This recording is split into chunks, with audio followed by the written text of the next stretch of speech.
सवाल बिल्कुल साफ है। आखिर ऐसा क्यों है कि जितने भी प्रॉफिट्स, जितने भी पैगंबर हुए हैं, वो सब पुरुष ही क्यों थे? और देखिए, ये सवाल सिर्फ आप कह सकते हैं एक धार्मिक दिलचस्पी का नहीं है। नहीं, ये तो बराबरी और समाज में हमारी भूमिकाओं की समझ से जुड़ा हुआ एक बहुत बड़ा सवाल है। अब इस सवाल का जवाब ढूंढने के लिए ना हमें एक कदम पीछे हटना होगा और एक दूसरा सवाल पूछना होगा कि हम प्रॉफिटहुड यानी पैगंबरी को देखते कैसे हैं, क्या समझते हैं हम इसके बारे में? क्योंकि असल जवाब शायद हमारी इसी सोच में कहीं छिपा है। देखिए, ज्यादातर लोग जब पैगंबरी के बारे में सोचते हैं तो उनके दिमाग में क्या आता है? एक एक तरह का ताज, है ना? एक बहुत बड़ा सम्मान, एक स्पिरिचुअल स्टेटस जो आपको बाकियों से कहीं ऊपर ले जाता है। और सच कहूं तो ये बहुत ही आम नजरिया है। तो फिर सवाल एकदम सीधा हो जाता है, अगर ये इतना बड़ा ऑनर है, इतना बड़ा सम्मान है, तो फिर महिलाओं को इससे दूर क्यों रखा गया? ये सवाल उठना तो बिल्कुल बनता है। और यहीं से हमारी आज की ये जो पड़ताल है वो शुरू होती है। लेकिन एक मिनट रुकिए, क्या हो अगर हमारी ये जो बुनियाद है, हमारी जो सोच है, वही गलत हो?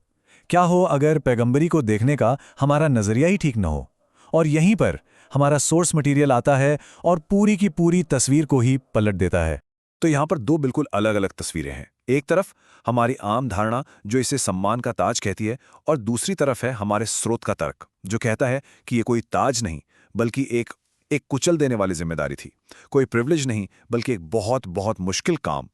और ये जो फर्क है ना, ये छोटा मोटा फर्क नहीं है, ये पूरी बहस का रुख बदल देता है।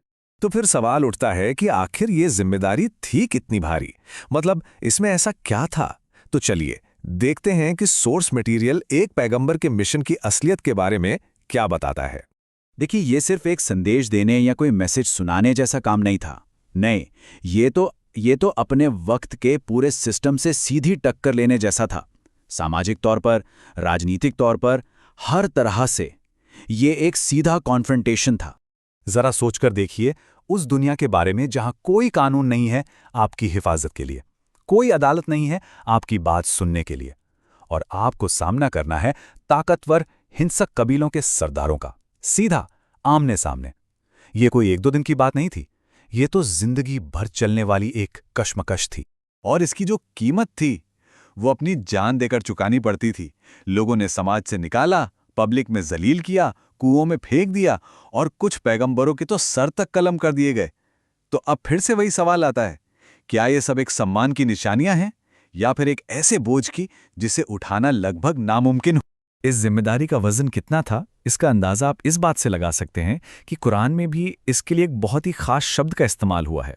ये आयत पैगंबर मोहम्मद को संबोधित करते हुए कहती है, इन्ना सन्नुल्की अलैकी कौलन सकीला, जिसका मतलब है हम तुम पर एक बहुत भारी कलाम, एक बहुत वजनी बात डालने वाले हैं। तो ये कवल्लन सकीला, ये भारी कलाम आखिर था क्या? ये असल में वो जिम्मेदारी थी जब पैगंबर मोहम्मद को मक्का के सबसे पावरफुल सरदारों यानी कुरैश के सामने खड़ा होना था और उन्हें सीधे सीधे चैलेंज करना था। तो ये आयत एक तरह से आने वाले बहुत बड़े टकराव का ऐलान थी।